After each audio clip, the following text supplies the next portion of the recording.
Olá pessoal, boa tarde. Aguardar o pessoal entrar aí na live para nos acompanhar nessa tarde. Aí o pessoal já está entrando. Muito bem-vindos a todos e todas. Sejam todos muito bem-vindos. Todos me ouvem bem? Se alguém puder sinalizar aí no chat para eu saber se está tudo ok com o meu áudio.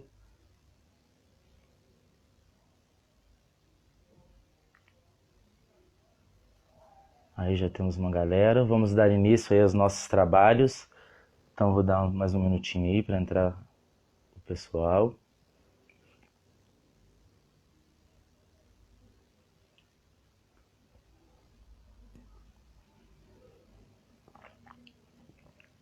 Então, pessoal, para quem não me conhece, eu vou começar já me apresentando. Já vi que tem uma galera aí que já está online conosco.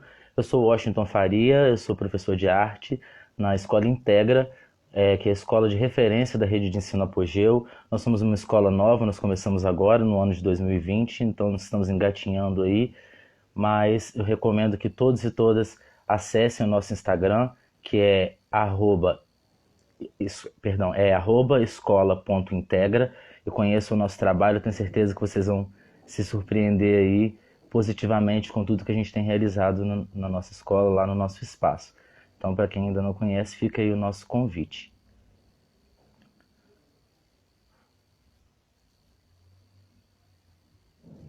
Então, para começar, pessoal, eu vou começar explicando sobre o intuito dessa nossa live, desse nosso projeto, desse nosso coletivo, né? Porque ele parte sendo transparente com toda a nossa comunidade, com toda a nossa comunidade escolar, né, de pais e alunos e funcionários e colegas, pessoas que nos acompanham também. Ela surge junto com o chamado, né, o chamado que já vem acontecendo há muito tempo, mas que ele se tornou mais urgente do que nunca a partir da morte do George Floyd em Minneapolis, nos Estados Unidos.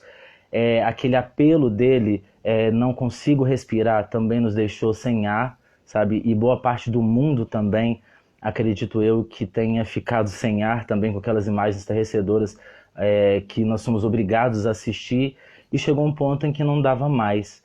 E o Apogeu, enquanto coordenação, enquanto corpo docente, viu que a gente não tinha mais tempo a perder, não tinha por que esperar o próximo ano para a gente começar a desenvolver as transformações que a gente já tinha enquanto projeto, mas que mais do que nunca se tornaram urgentes. E a gente entendeu o seguinte, que não há possibilidade da gente começar a transformar o mundo, que esse é o nosso objetivo através da educação, se a gente não começa transformando a gente mesmo, se a gente não começa transformando a nossa casa, a nossa instituição.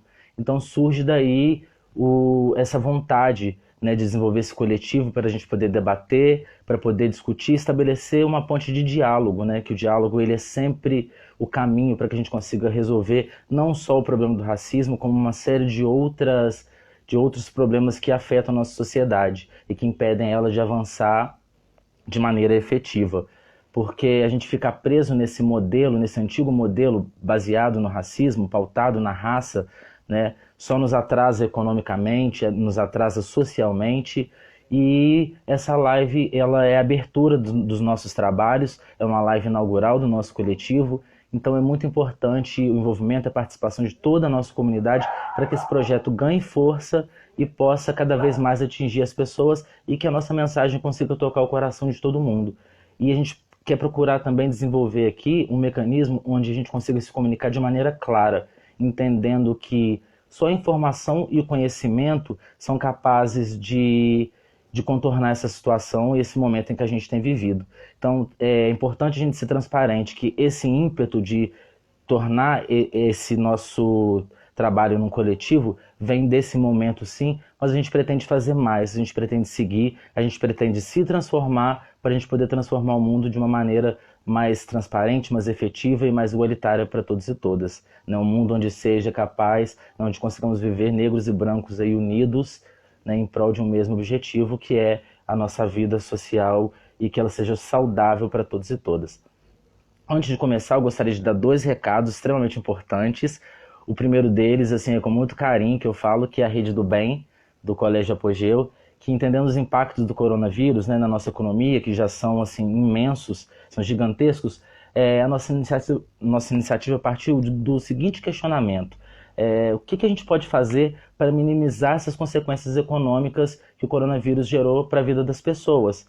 E uma dessas formas foi colocar algumas ações em práticas. Uma delas é divulgar os negócios, produtos e serviços, né, da nossa comunidade, pais, responsáveis, através das nossas redes sociais, usar a nossa plataforma para amplificar esses negócios. E um segundo viés também da Rede do Bem, isso a gente conta profundamente com o apoio de todos e todas, arrecadar alimentos, kits, para a gente montar kits de higiene e máscara para doar para as famílias que são vulneráveis à infecção, pessoas que eventualmente estão numa situação mais delicada, né? Então, e um outro recado importante é que nessa sexta-feira agora, dia 26 de junho, às 17 horas, o professor Wesley Pontes vai dar uma aula ao vivo de redação aqui no Instagram do Apogeu.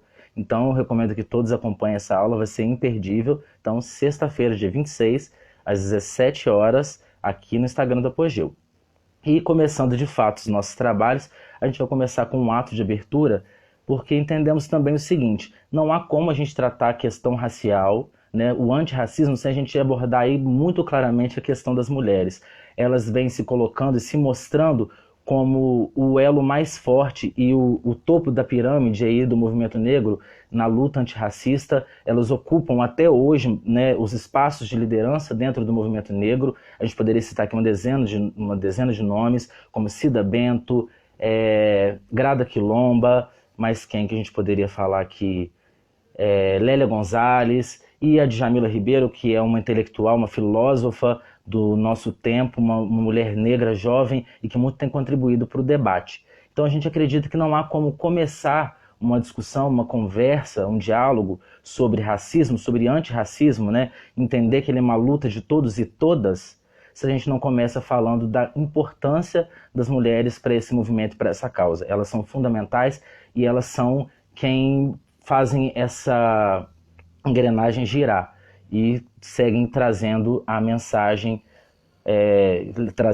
levando a mensagem para todas as pessoas. Então você vai fazer um ato belíssimo de abertura, compartilhando conosco uma leitura que é muito tocante para mim, né? E para quem já conhece, acredito também, ela está entrando aí. Olá, Gleides. Olá, boa noite.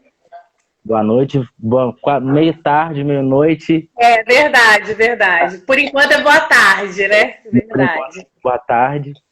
E eu estava falando aqui, Gleides, você estava acompanhando a gente, é que não há como a gente começar essa discussão sem a gente pautar muito claramente a importância das mulheres negras dentro desse debate, né? E o quanto elas são fundamentais e são assim, acredito eu, né? São quem vão mobilizam, né, mais do que nunca esse movimento. As nossas lives, os nossos assuntos vão ser pautados no livro Pequeno Manual Antirracista, da Djamila Ribeiro. Ela é a nossa referência maior aí para os nossos debates, e dar esse crédito e a devida referência, né, e a deferência também, essa figura tão importante para todos nós, é fundamental. Então, com a palavra agora, a professora Gleides Lodoro. Muito bem-vinda à nossa live. Muito obrigada. Boa tarde, né? Para quem não me conhece, eu sou a Gleides Lodoro, professora do ensino fundamental na nossa rede e orientadora pedagógica. Eu sou formada em pedagogia, tenho pós-graduação em alfabetização e letramento e sou educadora em disciplina positiva na escola. E realmente, como o Washington falou, é muito necessário que esse assunto ele venha, né, para o nosso ambiente. Afinal, a gente trabalha com educação, então nós temos que sempre trazer esses assuntos à tona, não podemos tratar como uma normalidade. E aí, como o Washington falou, né, um ato de abertura aqui, eu vou ler para vocês um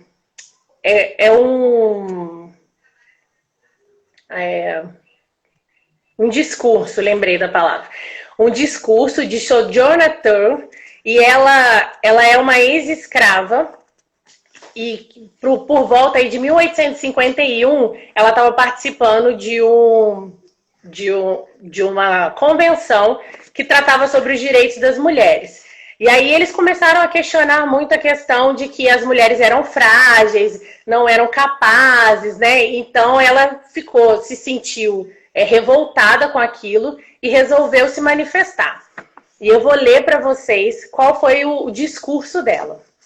Antes de começar, Gleides, pode falar. Só um pouquinho, desculpa te interromper. Só falar para quem já está aí ao vivo conosco, que compartilhem essa live, clica ali no aviãozinho, manda para os amigos, convidem a todos e todas para poderem acompanhar conosco, porque quanto mais gente envolvida aqui conosco, melhor é o que a gente precisa mesmo para amplificar todas essas vozes. Desculpa cortar aí, Gleides, pode Não, tudo dar bem. continuidade.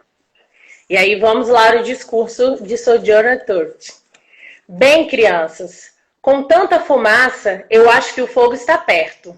Eu acho que a quantidade de negros e mulheres falando sobre direitos iguais, os brancos vão ficar irritados logo, logo. Mas sobre o que eles estão falando?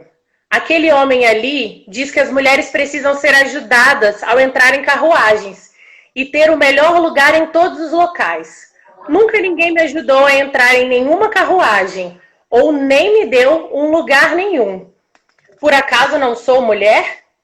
Olhe para mim, olhe para os meus braços. Eu arei, plantei e criei meus filhos sozinhas.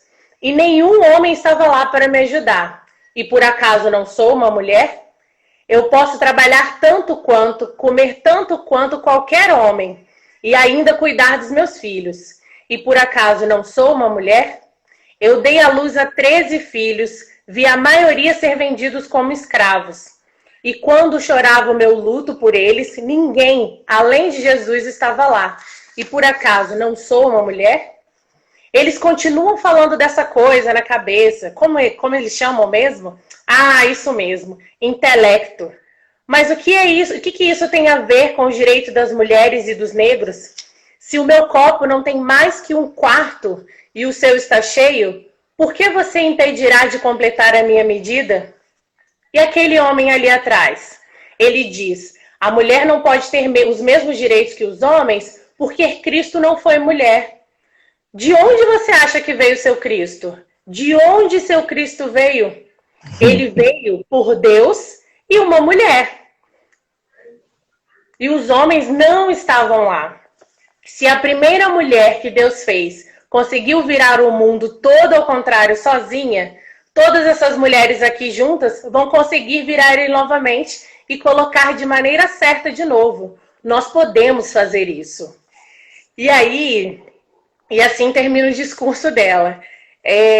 Eu confesso que eu fico muito emocionada, né? O Washington que me apresentou esse texto.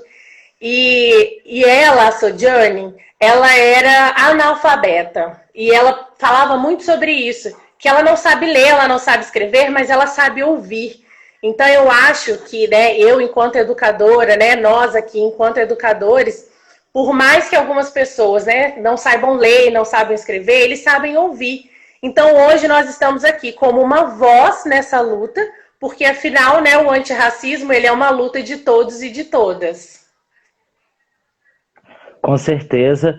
E o nosso ímpeto é justamente esse, é incluir as pessoas cada vez mais para dentro do nosso debate, porque se o branco não se envolver com a nossa causa profundamente, a gente não chega a lugar nenhum. Eles têm que acompanhar conosco, eles têm que participar conosco, se responsabilizar. O branco do hoje, principalmente, não tem culpa, né, pela escravidão e pelos erros do branco do passado, mas ele tem responsabilidades porque ele se beneficia dessa estrutura, tem se falado muito em racismo estrutural, né, que está posta aí até hoje. Então é fundamental que eles se envolvam, porque é a partir da responsabilidade que vem a ação. Uma vez que eu me responsabilizo por aquilo também, me sinto parte daquilo, eu vou me propor a agir rumo a algum tipo de transformação. E esclarecendo também, partindo do discurso de uma mulher, né, o racismo é uma invenção de branco, né, e uma sociedade racializada inclui também a invenção da raça branca. Então é fundamental que eles estejam incluídos nisso e discutam sobre isso. Então, o racismo tem que ser discutido entre brancos, assim como o machismo tem que ser discutido entre homens, sabe? Não dá para ser, senão fica só entre a gente aqui e a coisa não flui. E aí, esse racismo que a gente chama de estrutural, que ele vai muito mais, muito maior do que apenas as organizações, né, do que as instituições, ele está exposto politicamente na nossa sociedade, se não houver um envolvimento muito direto dos homens brancos, né, na nossa causa, e eu me coloco nisso, né, também, partindo do meu lugar de fala, claro, um homem negro que veio da periferia e ocupa um lugar hoje privilegiado em relação aos meus, aos nossos, né, se a gente não se envolve, não discute sobre isso, a gente não caminha. Então, E é verdade. E muitas vezes a gente não tem, né, acesso à leitura, né? É o que ficou muito marcado para mim. A gente não tem acesso à leitura, mas hoje a gente tem acesso à internet, nós temos acesso a vários vídeos que trazem essa temática. E a nossa ideia é justamente essa, né, Washington? Trazer temas que sejam que todo mundo, que seja do interesse de todos e que a gente consiga alcançar o máximo de pessoas através da nossa fala, através da fala de autores, para que tenham consciência do que realmente acontece. Não é invenção, né? Realmente o racismo ele é muito real.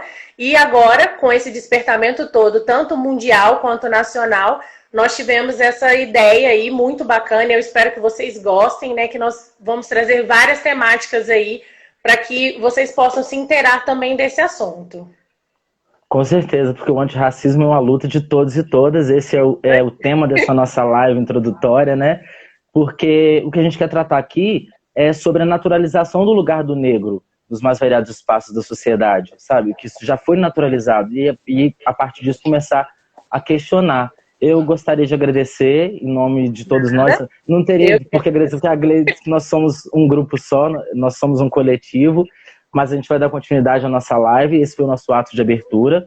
E muito obrigado por ter trazido essa mensagem. Espero que ela tenha tocado as pessoas, que procurem esse discurso, né, e para ler, e tem vídeos no YouTube também com performances desse discurso, que a gente recomenda bastante também. E é isso, e vamos dar continuidade aos nossos trabalhos aqui na live, e não tenho dúvida que a gente continua, mesmo depois que acabar a live, a gente continua junto aí, nosso e-mail está aí na mensagem fixada, então nos procurem, sugestão, crítica, dúvida, nós estamos extremamente abertos. Como eu disse, esse é um canal de comunicação e diálogo que a gente está estabelecendo aqui. Então, Gleides, um beijo. Muito obrigado. Obrigada. Boa tarde ainda. Boa tarde. Então, nós conversamos aí com a professora Gleides Lodoro, e entendendo, né, que o racismo é a naturalização do lugar dos negros na nossa sociedade, né, e depois de mais de 300 anos de escravidão, que foi o que a gente experimentou aqui no Brasil, de escravidão do povo negro, deixar claro aqui que nós não somos descendentes de escravos, nós somos descendentes de um povo que foi escravizado. Isso tem que ficar muito claro para as pessoas. E esse inconsciente, ele é extremamente presente na nossa sociedade, né, dessa naturalização do lugar do negro. E isso é fruto desses anos todos que a gente vem lidando com essas questões todas, e por muito tempo a gente foi silenciado, não tinha um espaço como esse para poder comunicar e falar sobre as nossas dores, sobre as nossas delícias, sobre as nossas vivências. Eu estou procurando o professor Mário Barbosa para conversar conosco aqui também. Só um instantinho. Deixa eu ver se ele está por aqui.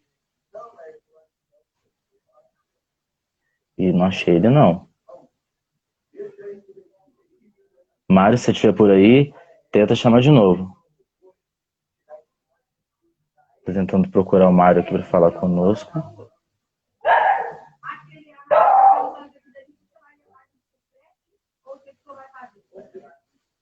Não estou encontrando o professor Mário ainda não.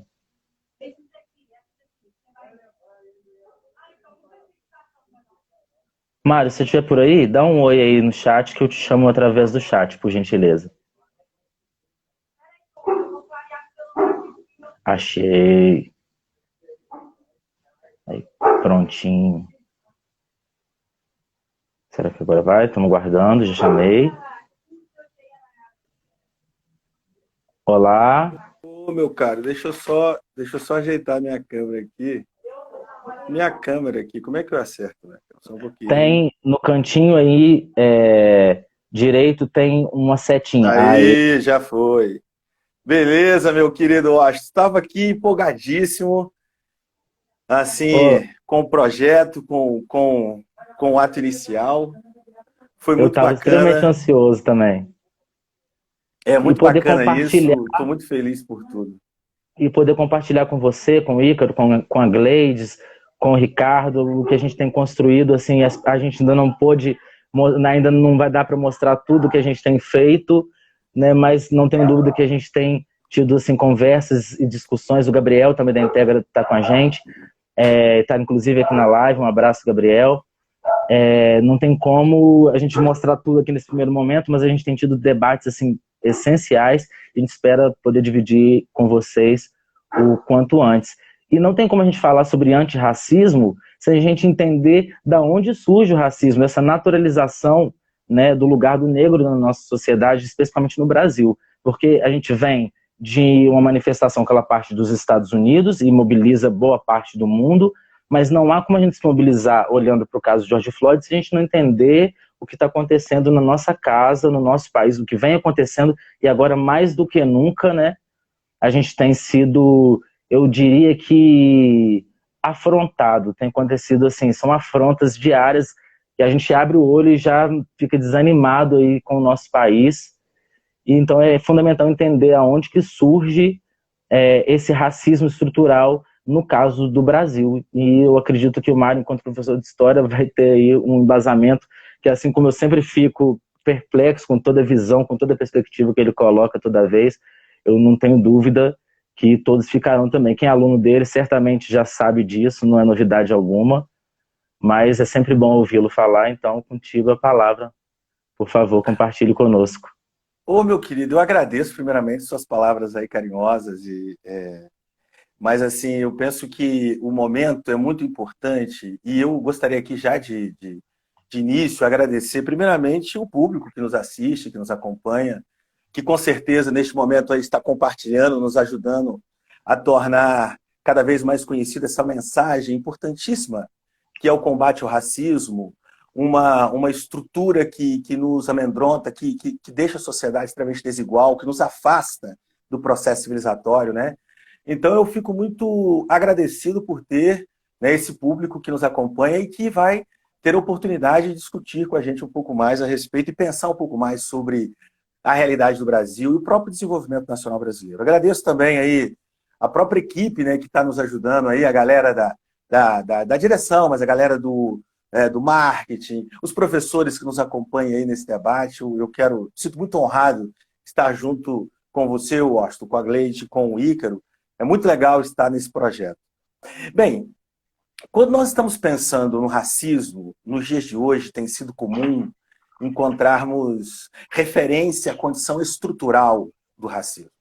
Significa que o racismo se apresenta no Brasil como uma estrutura capaz de ter grande capilaridade em toda a estrutura, em toda a cadeia de relações que a sociedade brasileira produz, ao buscar organizar a existência humana em nosso país. Bem, se esse racismo é estrutural, como é que a história, né, a historiografia brasileira, pode nos ajudar a compreender um pouco melhor como que este racismo, que acompanha a estrutura do desenvolvimento nacional brasileiro, como ele se constituiu e como ele se operacionalizou no decorrer do nosso espaço-tempo, né, desses 500 anos de processo civilizatório da Era Moderna que o Brasil passou a vivenciar. Bem, pegando assim como exemplo um pouco do que fala a professora filósofa Djamila, né, que escreve está aí na praça com um livro bacana para caramba, o Pequeno Manual Antirracista, está até esgotado, muitas das vezes É o livro em algumas mais opções de compra. vendido, primeiro lugar dos livros mais vendidos de não ficção no Brasil atualmente, em vários sites especializados. Um livro que para comprar, seja na internet ou na loja, já nem se acha mais. O que é muito bom. Pois isso revela a importância do tema. O intelectual Silva Almeida esteve agora no programa Roda Viva, por exemplo, e teve picos de audiência, está sendo assistido posteriormente por um conjunto enorme de pessoas. Significa que é importante estarmos na vanguarda enquanto colégio, na compreensão desse processo histórico enquanto escola, né? Além de aqui buscarmos organizar e entender um conjunto de conceitos e categorias que, inclusive, nos ajuda no nosso afazer escolares, na verdade, isso é secundarizado pela demanda histórica que nós vivemos, que é dar maior visibilidade à condição da luta contra o racismo, o que torna essa live de hoje, ao meu ver, uma live extremamente importante para aqueles que querem compreender melhor o processo de desenvolvimento nacional brasileiro. Bem, então, a partir da introdução que a Djamila faz no seu manual, ela chama atenção já nas primeiras linhas da importância de compreender o racismo na perspectiva histórica. Então, está nas suas primeiras linhas. O primeiro aspecto que te faz compreender e revelar melhor o racismo, como ele se constitui na nossa sociedade, é a partir da historiografia. E ela diz ainda, é a partir da relação histórica entre escravidão e racismo. Então é isso que eu vou tentar trazer para vocês aqui nessa nossa conversa aqui, como que o racismo se estruturou a partir da escravidão. Mas eu estou falando da escravidão moderna, da escravidão que ocorreu nos últimos 500 anos, né? Do período da Idade Moderna para cá. Essa escravidão que sequestrou centenas de milhares de pessoas na África e trouxe para a América enquanto escravo. Então a pergunta é, como que o racismo deu forma à escravidão? Bem, se nós fôssemos olhar para a escravidão na sua totalidade, nós veríamos que a escravidão, nos últimos 500 anos, ela tomou forma a partir de 3 aspectos que lhe sustentavam, de três estruturas, de um tripé, que é a base de sustentação da escravidão. O primeiro aspecto principal foi o tráfico negreiro. Uma atividade econômica de larga lucratividade, nos moldes do capitalismo mercantilista nascente, aonde promovia o enriquecimento do traficante de escravos, gerava impostos para a coroa, também se tirava o dízimo dessa riqueza oriunda do tráfico negreiro. O proprietário de escravos aqui lucrava muito. Então, o tráfico negreiro ele é uma atividade econômica que gerava uma acumulação e uma reprodução de capital muito importante. O segundo aspecto importante que caracterizou a escravidão, além do tráfico negreiro, é o aparato jurídico. O aparelho político-jurídico que exerce poder a partir das leis, que a partir de um direito moderno, ele instituía, numa modernidade conservadora do antigo regime, a condição do corpo do negro enquanto propriedade. Então, se o tráfico negreiro conduzia o corpo do negro à condição de mercadoria, de posse, de objeto, de um produto, de um equivalente no mercado, agora o aparato jurídico, político da época regulamenta o direito de você ser proprietário do corpo de alguém. E era assim, regulamentado na lei ao ponto de você poder transferir de pai para filho, deixar como herança, você poderia fazer pagamento, você colocava em contrato a sua condição de proprietário daquela negra, daquele negro. Então, o corpo do homem e da mulher negra, ele é submetido a uma condição de propriedade, de objeto, de coisa, a partir dessa necessidade, dessa demanda da escravidão. Agora, o que possibilita a amálgama desses 2 fatores, tráfico negreiro e o aparato jurídico-político, é um sistema de opressão com um conjunto de ideias e de práticas chamada racismo. O racismo, ele juntamente com o tráfico negreiro e com o aparato jurídico, ele sustentou a escravidão. Então, é ali que surge o racismo. Ele determina, ele estabelece que o corpo da mulher negra e do homem negro é uma condição de raça, que é do negro, não é do branco.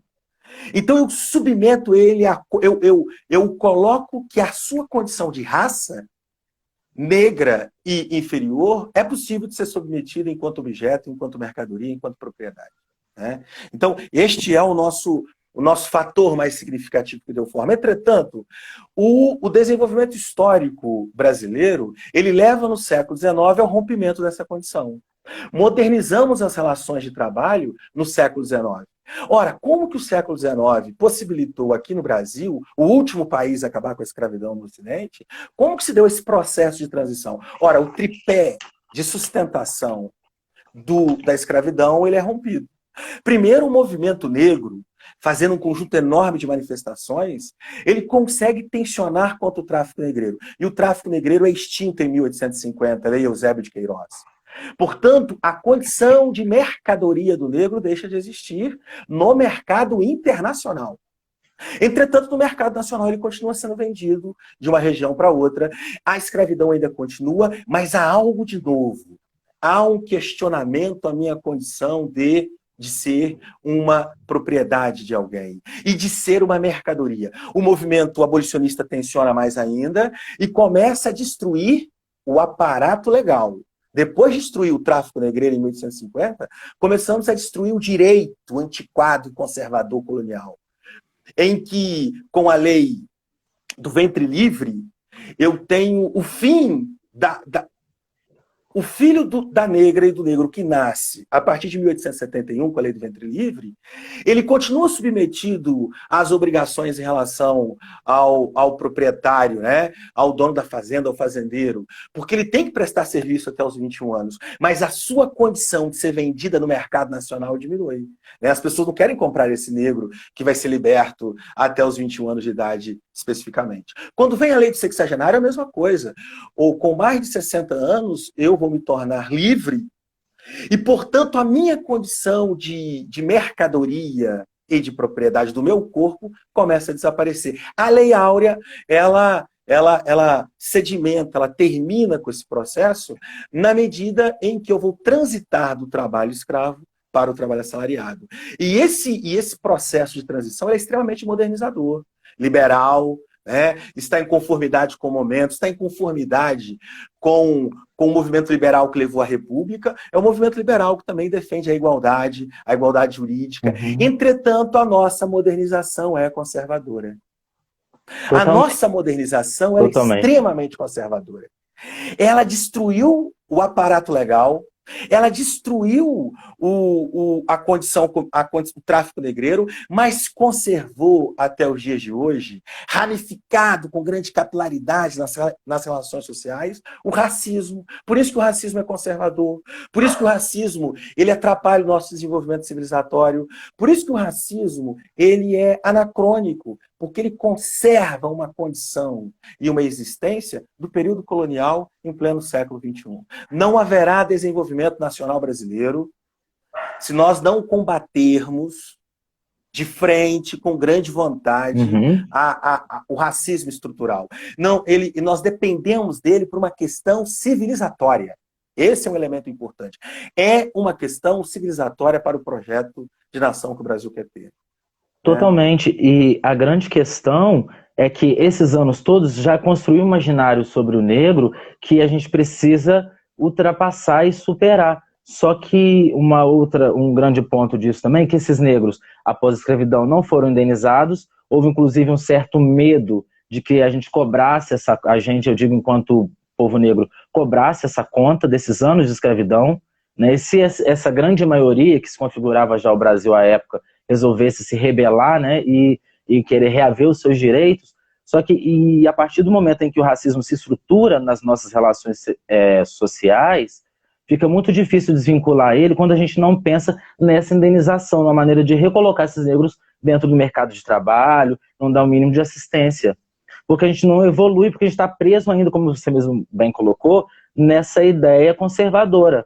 E quando a gente levanta essas questões todas, muita gente vocifera, a gente experimenta o ódio, como a gente vê isso até em 2020, porque a tradição não suporta a contradição, sabe? Quem ocupa os espaços de poder, a branquitude não suporta a contradição, não suporta ver a gente ocupando espaços como esse, por exemplo, de poder falar abertamente sobre as nossas questões, sabe? E pensar em romper com as estruturas do racismo implica uma série de questões sociais, obviamente, mas também políticas, né, de políticas públicas, de saúde, de justiça, né, porque a gente entende, não, isso é um fato, que a grande maioria das pessoas, né, da população carcerária do Brasil são homens negros, e no nosso caso aqui mais precisamente, a educação, porque a gente não trata disso, não trata da educação como algo que vá ser transformador. Há um projeto, isso é muito falado, mas de fato eu acredito que há um projeto de se manter as coisas como elas estão,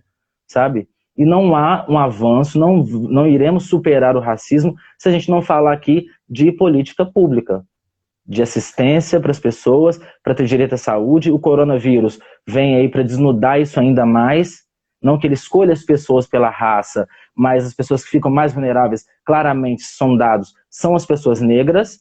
Tem um exemplo, o primeiro infectado, a primeira morte, quer dizer, de coronavírus no Brasil, foi uma mulher de 60 anos, uma empregada doméstica negra, que se infectou da sua patroa, que vem da Europa, e que se curou, e a mulher morreu. E em São Paulo, por exemplo, o bairro que mais tem infectados é o Moema, que é um bairro de classe média alta, e o bairro que mais morre é Brasilândia, onde é uma favela. Então, olha como que atravessa profundamente a questão de raça e saúde pública e assistência para essas pessoas. Porque a grande maioria negra no nosso país se confunde com a grande maioria que também é pobre. E transpor essa estrutura, que é histórica, como você muito bem colocou, se mostra um desafio quando a gente tem um governo, por exemplo, que não se preocupa em cuidar devidamente dessas questões, cuidar das pessoas, porque não está relacionado só ao ódio, está relacionado também aos afetos dessas pessoas, das vivências, das histórias que elas trazem. Uma coisa que me dói muito quando eu penso a história, e eu falo bastante sobre isso, é que nós negros não temos uma linha genealógica como os brancos têm, sabe? De ver, eu sou descendente de italiano, e eu pego minha documentação e eu encontro minha família na Itália. E eu tenho pares na Itália, eu tenho cidadania gratuita. A gente não sabe quem são os nossos antepassados que viveram na África. E lá pegar minha cidadania africana porque o meu antepassado lá de trás é de lá. A gente desconhece, a nossa história chega a um ponto onde ela tem como eu poderia dizer, uma quebra, uma ruptura ali que a gente desconhece o que vem antes. E aí, por muito tempo, a gente foi alimentado, né, por essa perspectiva que foi do branco. A nossa perspectiva literária, inclusive, foi pela perspectiva de quem venceu essa história até então, né, que é a perspectiva do branco. Então a gente foi colocado nesse lugar aí e acham que a gente está acomodado nesse lugar até hoje. Eu sou professor de arte e a arte brasileira, os modernistas, contribuíram muito também para poder afixar esse imaginário de que o lugar do negro está posto e é esse, sabe, de conformismo, e não nunca foi. O movimento negro sempre existiu. O racismo, ele promove uma naturalização das desigualdades. Parece natural que nós, por exemplo, eu, por ser um homem negro, estou condenado a ter uma difícil relação com a minha ancestralidade. Que a ancestralidade é fundamental, nos preenche de história, nos preenche de vida, nos faz compreender os afetos familiares, nos faz compreender quem nós somos. A ancestralidade, ela é fundamental. Então você veja bem que quando eu me recordo das falas dos meus familiares, né, que me levam até a minha ancestralidade, eu lembro da minha tataravó Barbina, que a minha mãe conheceu como a última descendente de escrava. Então fica para mim aquela ideia que eu sou descendente de escravo. E como você bem disse, não é isso. Nós somos descendentes de um processo civilizatório extraordinário que ocorria no continente africano. Havia lá reinos, cidades, filósofos, havia escravos que chegaram aqui, sabiam ler e escrever, conheciam muito mais da vida do que muitos senhores de escravos, e essa galera foi escravizada pela essa escravidão moderna. Uma escravidão condizente com as relações capitalistas do século XVI, XVII, XVIII, e que deu forma a essa estrutura conservadora que forma o processo colonizador brasileiro. Agora, tem algo importante que eu gostaria de falar, que é, na hora de respondermos à demanda do racismo, a promovermos uma luta antirracista, não podemos ser igualmente conservador em querer conservar as condições iguais para condições diferentes na sociedade. Portanto, as ações afirmativas é para afirmarmos que existe um fosso, uma diferença, e eu tenho que tratar com equidade e não a igualdade. Não é a igualdade, é a equidade, é dar as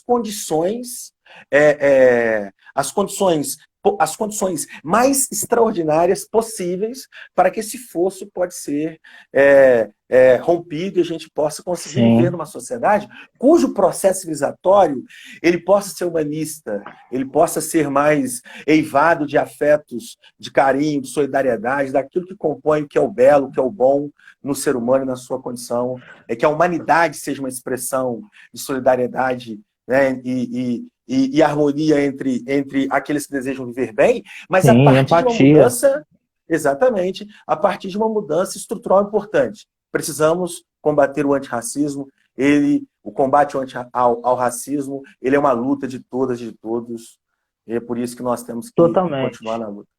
E porque, igual quando a gente ainda se debate, né, em 2020, a eficácia do sistema de cotas, e muita gente questiona por que não cuidar da educação de base. Isso é fundamental, ninguém nunca negou, nem vai negar isso, mas quando a gente pensa em cota, é para a gente ter um trabalho efetivo dessa equidade, porque quando a gente trata de cota no ensino superior, a gente está falando que nós vamos formar professores, médicos, advogados, que vão entrar dentro dessa estrutura para poder fazê-la girar, sabe? Porque se eu começo falando lá de trás, os pequenos, estava tendo um debate, uma conversa com uma amiga dias atrás sobre isso, até se muda o governo, por exemplo, eles não fazem mais nada a respeito disso, o projeto fica interrompido ali. Eu estou lendo, inclusive, que alguém fez um seguinte comentário na live, de que, deixa eu ver se eu acho aqui, de que os próprios negros criam preconceitos contra si mesmos quando afirmam que são mais vulneráveis. Não fomos nós que afirmamos isso, não fomos nós que criamos o racismo, não fomos nós que colocamos a sociedade pautada em raça. A gente foi inserido de maneira compulsória dentro dessa estrutura social. Então, a gente não cria preconceito. A gente é o alvo do preconceito. Não é vitimismo. Nós somos, de fato, vítimas. A gente fala, é muito mimimi. Eu gosto, a Tia Má, que é uma outra pensadora contemporânea que eu adoro, ela falou certa vez que o mimimi, ele é o quê? Ele é a onomatopeia do choro. Um som que remete ao choro. E é o choro mesmo. A gente está chorando porque a gente está cansado de ouvir e de vivenciar, experimentar uma série de coisas, como foi o caso do George Floyd. Isso a gente está falando da violência extrema, mas tem violência do dia a dia que a gente experimenta que não dá para mensurar numa live. Se a gente for conversar com todas as pessoas negras que estão nos assistindo aqui, não tenha dúvida de que elas vão ter uma série de relatos aí, de experiências de racismo, de discriminação, para contar para a gente, e é fruto dessa estrutura. Mas as pessoas não podem entender a estrutura como algo que interrompe, sabe? Algo que, já que está posto, é uma estrutura, não tem o que fazer, não, muitíssimo pelo contrário. Entender que é uma estrutura é o que nos motiva a mudar, a transformar essa estrutura. E é o que a gente está fazendo aqui, transformando a estrutura da nossa instituição de ensino, do nosso corpo docente, através dos nossos alunos, e servindo, inclusive, falando de maneira bem pretensiosa, como referência para que outras instituições possam adotar a mesma postura. Porque também não adianta só a gente falar aqui, só o Apogeu abrir esse espaço. É importante que outras escolas abram espaços de debate também e de diálogo, sabe, para o assunto girar. Então, eu repito mais uma vez, não é sobre capacidade, é sobre oportunidade. Pessoas negras fantásticas, nos mais variados segmentos, a gente sabe que existem, nos mais variados, seja na cultura, na arte, no direito, na saúde, na educação, mas elas precisam de oportunidade. Pessoas negras preparadíssimas para ocupar espaços de liderança, inclusive, mas elas não estão ocupando porque existe uma estrutura que barra a entrada dessas pessoas. E é contra isso que a gente luta, e o nosso chamamento para que os brancos, né, que todos e todas entrem na nossa luta, é justamente porque se não for uma luta de todo mundo junto, o que vai virar? Uma guerra civil, uma confusão que a gente vai perder o controle, sabe? Se a gente continuar batendo nessa tecla da dualidade, e você falar que o próprio negro gera preconceito com o próprio negro, é uma maneira que muitas pessoas não percebem, mas que é uma percepção tanto racista, de você dizer que o problema não está com você, sabe? Não é problema, eu não tenho responsabilidade nisso, os negros também têm que se mover. Não, mas ninguém se move sozinho. E a estrutura que te beneficiou enquanto branco em todos os aspectos, sabe? E que te beneficia, e que você se aproveita dela voluntária ou involuntariamente, sabe? Ela está ali e você simplesmente chega nos mais variados espaços e experimenta um privilégio que é claro e ele é posto ali socialmente falando, sabe? E o que você vai fazer com isso? Como você pode compartilhar desse privilégio, sabe? Ajudando negros a construírem seus próprios espaços, estabelecendo, amplificando as vozes, estabelecendo lugares como esse que a gente está aqui para poder conversar e colocar nossas questões e perspectivas históricas, o nosso conhecimento, as nossas vivências. Então é um pouco sobre isso também, o Isso. transformar a estrutura. Ô, Washington, por isso que eu agradeço esse momento aí, foi muito legal essa conversa que nós tivemos aqui. Eu te agradeço a oportunidade desde já. E assim, espero que se mantenha sempre esse espaço para que nós possamos fazer desse coletivo manifesto um espaço capaz de discutir cada vez mais as contradições que tomam forma no Brasil. Valeu mesmo, muito obrigado aí pela oportunidade, pelo debate, pela análise. Valeu. Eu que agradeço a oportunidade de te ouvir falar mais uma vez, é sempre muito incrível. Obrigadão. Valeu, galera. Agradeço a todos aí, valeu. Gente, vamos dar continuidade, já a gente vai conversar com o professor Ícaro Rodrigues. Vamos ver se ele já está por aqui. Se eu encontro ele aqui. Ícaro, muita gente chamou aqui, vou te pedir para dar um oi no chat, para eu poder te achar aqui, porque eu não estou te achando. Dá um oi aí, acena para mim, que eu já te encontro. E esse debate que a gente está estabelecendo aqui é justamente para transformar esse imaginário que se tem do lugar do negro, como eu falei no princípio, sabe? E ser antirracista implica também em romper com antigos símbolos, antigas obras, personagens folclóricos, personagens que endossam uma ideia racista, sabe? E que limita a nossa sociedade. Ah, o Ícaro apareceu. Deixa eu achar ele aqui de novo.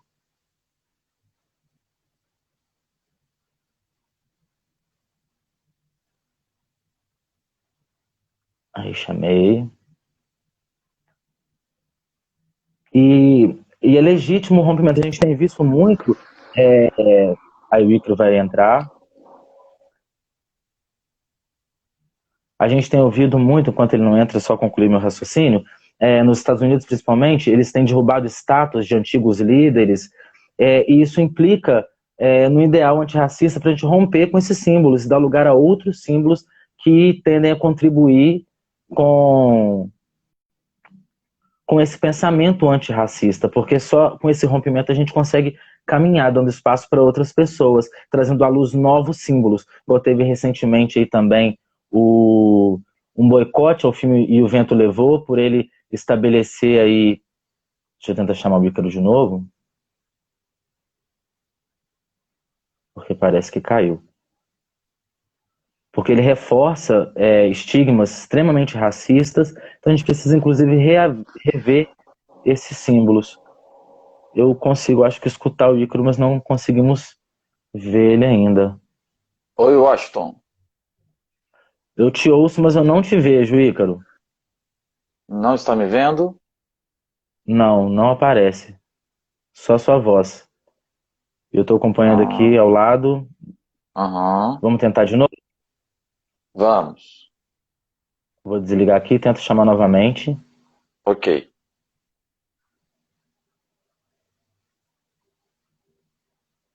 Deu errado aí, o Ícaro, infelizmente, só veio o áudio. E ele vai trazer também para a gente uma perspectiva que justamente tem muito a ver com o tema da nossa live, que é o antirracismo é uma luta de todos e todas, sabe? Há possibilidades de se fazer algo, mesmo sendo uma pessoa branca. Vamos ver se agora vai dar certo. E ele é um homem branco que tem a cultura afro-brasileira como objeto de estudo e muito tem a agregar ao nosso debate. Como eu disse, a gente só caminha quando os brancos assumirem essa responsabilidade também. Pelo visto não tá rolando não, ele tá só carregando aqui. E parece que agora vai rolar.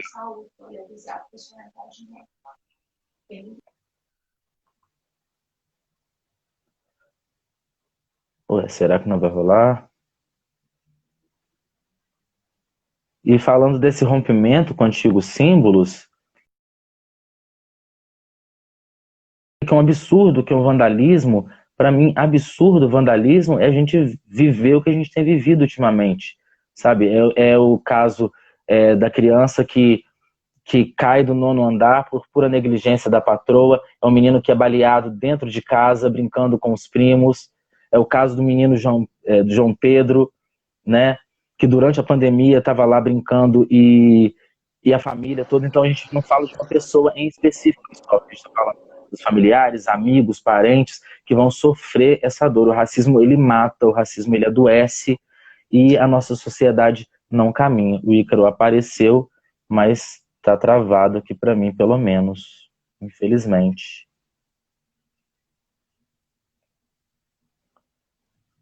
Você me escuta, Ícaro? Escuto. Você está me É, escutando? estou escutando, só que a sua imagem está travada na live, tá embaçada. É, eu estou acompanhando aqui, realmente está travado. No meu celular tá normal, mas eu estou acompanhando aqui por outro aparelho e está travado. Aqui para mim também. Se você quiser começar falando, e aí se por Ok. acaso destravar, aparece sua carinha. Pelo menos a gente vai ter o prazer de ouvir sua fala aqui muito, Tá certo, muito pertinente para conosco. tá certo. Então vamos de áudio mesmo, né? Pessoal, boa noite, é um prazer estar aqui falando com vocês. Para quem não me conhece, meu nome é Ícaro, eu sou professor de linguagens aqui da Rede Apogeu, né? E para mim é uma honra estar participando desse coletivo. É um momento, para mim, de muito aprendizado, né? E também de muita responsabilidade, né? Então, eu queria começar assim a contribuir um pouquinho, né, em relação à minha história. Lendo, né, o livro da Djamila, nas primeiras linhas ali, né, da Djamila, eu me identifiquei muito no primeiro parágrafo, né, nas primeiras linhas do livro. Eu não sei se quem está nos acompanhando, os nossos alunos, os professores, né, se todos vocês tiveram, de fato, contato, né, com essa obra. Quem nunca leu, por favor, pessoal, né, leia, né, o manual antirracista escrito pela Djamila. Mas, nesse sentido, eu, eu percebi que ao ler, né, lendo nesse processo de leitura, eu também não fui ensinado sobre algumas questões, né? Eu também não sabia sobre, enquanto criança, enquanto adolescente, sobre algumas questões que a Djamila também apresentou lá nas primeiras linhas dela, né? Então, por exemplo, na minha cabeça, enquanto criança e adolescente, eu reproduzia aquilo que me foi ensinado, né? Aquela ideia de que depois da abolição, depois que os negros deixaram de ser escravos, estava tudo certo na nossa sociedade, né? Nós não tínhamos mais problema nenhum, né? A lógica da igualdade estava estabelecida. Mas mesmo assim, eu lembro que eu questionava, né, não só os meus professores, mas a minha família também, né, as pessoas que estavam próximas a mim. Mas se nós vivemos numa igualdade, né, por que quando eu olho para a realidade, não é isso que eu vejo? E aí as pessoas vinham com aquele discurso que infelizmente usam até hoje, né, algumas pessoas usam até hoje, que é a lógica da meritocracia. Bom, uns fazem por onde, né? Esses que estão, que moram em lugares mais afastados, que não vencem na vida, eles não fizeram por onde. E aí, pessoal, ao mesmo tempo em que eu escutava isso como uma espécie de argumento, né, para justificar a desigualdade que está aí aos olhos de todo mundo, ao mesmo tempo que eu escutava isso e não me convencia, eu me aproximei muito da cultura negra, né? Então, através da música, né? eu sou, além de ser professor, eu sou músico, e o meu instrumento, que é o saxofone, logo me fez ter contato com o jazz. E para quem também conhece esse estilo, né, sabe que o jazz apresenta grandes nomes, né, grandes clássicos do jazz, são homens negros, são, né, músicos negros, como John Coltrane, como Charlie Parker.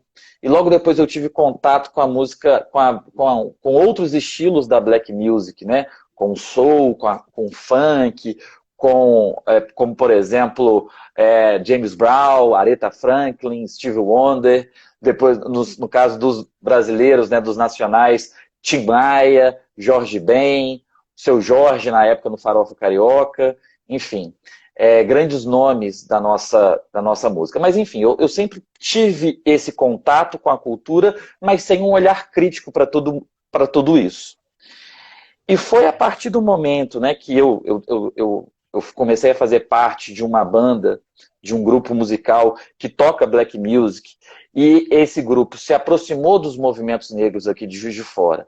E quando, na universidade, eu tive acesso a uma especialização de literatura e cultura, a cultura afro-brasileira, eu comecei a olhar para tudo isso com um olhar mais crítico, né? E comecei por exemplo, eu comecei a entender, por exemplo, fatos históricos, né? Como, por exemplo, houve resistência durante o processo de né, da escravização. Houve também, além dessa resistência, né, que aconteceu, e a gente sempre aprendeu, pelo menos a minha geração, né, sempre aprendeu que os negros aceitaram a escravidão de maneira passiva. Eu também reaprendi, né, que a princesa Isabel não salvou os negros, né? Depois da abolição, muita coisa deveria ter acontecido, não aconteceu. E foi por aí, pessoal, que eu também aprendi, enquanto professor de literatura, que a literatura não era somente os cânones que estão presentes, né, nos manuais, nas apostilas, nos livros didáticos. Existe uma infinidade de autores que não estão dentro, né, desses manuais, mas que têm um trabalho importante, como, por exemplo, Conceição Evaristo, né, nós temos a Cristiane Sobral, né, nós temos uma infinidade de escritores, né, que produzem uma literatura... Maria Cruz também. Com certeza, que produzem uma literatura brasileira fantástica. E isso não aparece, né? Então, quando eu tive contato com isso tudo, eu pude ver o quanto que é importante, né, nós termos consciência, porque não é porque eu não sou atingido pelo racismo que eu não tenho que olhar para ele, que eu não tenho que me preocupar com ele, né? Até porque uma frase que eu acho fantástica, né? E o Mário tocou nela, que é a lógica de que nós não vamos ter uma democracia, né, enquanto nós não conseguirmos vencer o racismo. Então, o racismo, obviamente que eu não sou atingido, eu não sou influenciado por essas questões, mas eu tenho enquanto cidadão brasileiro, né, enquanto humano, eu preciso estar junto nessa luta. E estar junto nessa luta, pessoal, é justamente para trazer, né, para tentar se livrar dessa ideia de que, bom, todos somos iguais. Não, sim, somos todos iguais, mas e a equidade que o Mário muito bem explicou, né? Então, e as diferenças que nós temos que são muito, muito claras também, né? E que a gente tem que aprender a apreciar justamente essa diferença que nós temos um do outro, e é isso que não acontece muitas vezes quando a gente pensa num raciocínio racista, de não se apreciar e valorizar a diferença do outro. O negro é colocado como o outro, o branco é o ser universal que é dotado de toda supremacia e dono do mundo e criador de todas as coisas. Não é bem assim, né? É verdade, meu amigo. Ô, Ícaro, eu só vou te interromper. Nós temos 30 segundos, infelizmente, para essa live encerrar. que acabou que ela estendeu um pouquinho. Eu vou te agradecer, senão ela vai cair. Queria agradecer a participação de todos presentes, a sua fala aqui também conosco. Conheçam a Rede do Bem do Colégio Apogeu. A sexta-feira tem